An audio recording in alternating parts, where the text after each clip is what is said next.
Britain के साथ मिलकर अमेरिका ने मचा दी तबाही। शुरू हो गया दुनिया का सबसे बड़ा महायुद्ध। जिस बात का पूरी दुनिया को डर था वही हुआ। हूतियों को क्यों खत्म करना चाहता है अमेरिका? भारत के दोस्त यमन पर किया अमेरिका ने सबसे बड़ा हमला। क्या मोदी लेंगे ये बड़ा फैसला? जैसे कभी भारत ने पाकिस्तान के ऊपर एयर स्ट्राइक करके तबाही मचाई थी, उससे भी बड़ी एयर स्ट्राइक अमेरिका ने यमन देश के हूतियों पर कर दी है। भयानक खतरनाक पनडुब्बी से हूतियों को धुआं कर दिया है। इतना ही नहीं, युद्ध पोतों से दागी जाने वाली टोमाहॉक क्रूज मिसाइल को भी अमेरिका ने दाग दिया है। इस खतरनाक युद्ध की आग अब भारत तक आ गई है। सवाल यह है कि आखिर मोदी अब क्या करने वाले हैं? पिछले 48 घंटे से अमेरिका ने ऐसी तबाही मचाई है कि लाल सागर जंग से लाल हो गया है। लेकिन अमेरिका के इस हमले से यमन की सरकार खुश है और अमेरिका के अंदर खुद बवाल मच गया है। सबसे बड़ी बात यह है कि अमेरिका की इस लड़ाई में ब्रिटेन भी शामिल है, यानी कि अमेरिका और ब्रिटेन ने मिलकर ही यमन के हूतियों पर हमला किया है।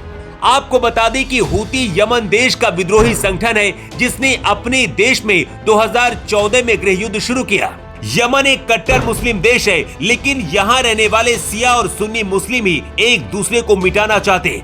अमेरिका ने ब्रिटेन के साथ मिलकर दर्जनों बमबारी करके हूतियों को बर्बाद कर दिया है। 30 से ज्यादा ठिकानों को अमेरिका ने उड़ा दिया है। शुक्रवार के हमले में हूतियों के रडार सिस्टम को निशाना बनाया गया, जिसके जरिए ये लाल सागर में मिसाइलें दागते थे। लेकिन ऐसा क्या हुआ कि अमेरिका और ब्रिटेन को मिलकर यमन के हूती विद्रोहियों पर अटैक करना पड़ा और भारत अब क्या करने वाला है, इस रिपोर्ट में बताएंगे। लेकिन उससे पहले बताते हैं कि इस वक्त यमन के हालात कैसे हैं और ये हूती कौन है जिनके ऊपर अटैक किया गया है।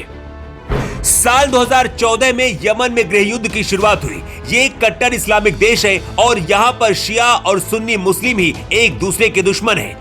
यमन की कुल आबादी में से 35% की आबादी शिया समुदाय की है, जबकि 65% सुन्नी समुदाय के लोग रहते हैं। यमन में सुन्नी सरकार है और शिया विद्रोही बनकर सुन्नी सरकार के खिलाफ मोर्चा खोल रहे हैं। इन्हें शिया विद्रोहियों को हूती कहा जाता है। इन्हें यमन की सरकार आतंकवादी भी कहती है, ठीक उसी तरह से जैसे इजराइल में हमास आतंकी संगठन है।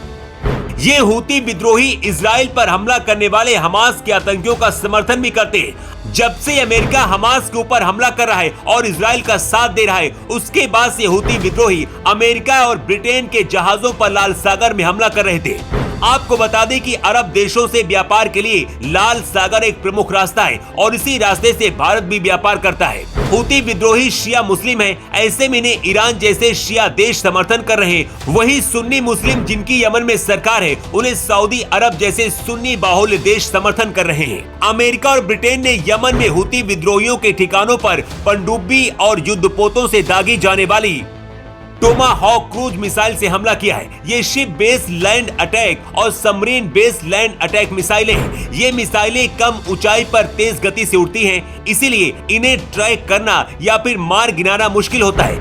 अमेरिका ने इन मिसाइलों का सबसे पहले इस्तेमाल 1991 में खाड़ी युद्ध के दौरान ऑपरेशन डेजर्ट स्टॉर्म में किया था। भारत भी हूती विद्रोहियों के खिलाफ है और यमन सरकार का साथ देता है। लेकिन लाल सागर में चल रहे हूती और अमेरिका ब्रिटेन के युद्ध का असर भारत पर क्या होगा, इसे समझिए। लाल सागर ये दुनिया के सबसे बिजी कमर्शियल शिपिंग मार्गों में से एक है। अगर ये युद्ध चलता रहा तो तेल से लेकर कोयला तक का व्यापार प्रभावित हो सकता है और इससे महंगाई बढ़ सकती है। हूतियों का कहना है कि उनकी ये कार्रवाई गाजा पट्टी में इजराइल के मिलिट्री एक्शन का बदला है। लेकिन अब लगता है हमास से भी बदतर अब हूतियों का हाल होने वाला है। हालांकि दुनिया के शिया मुस्लिम देश अमेरिका ब्रिटेन के इस हमले का विरोध कर रहे हैं। सवाल ये भी है कि क्या भारत सरकार भी इसमें दखल देगी? और आपको क्या लगता है, क्या पीएम मोदी को दखल देना चाहिए? और अमेरिका और हूतियों की इस लड़ाई में आप किसे सही मानते हैं? अपनी राय आप कमेंट बॉक्स पर लिखकर जरूर दें। रिपोर्ट।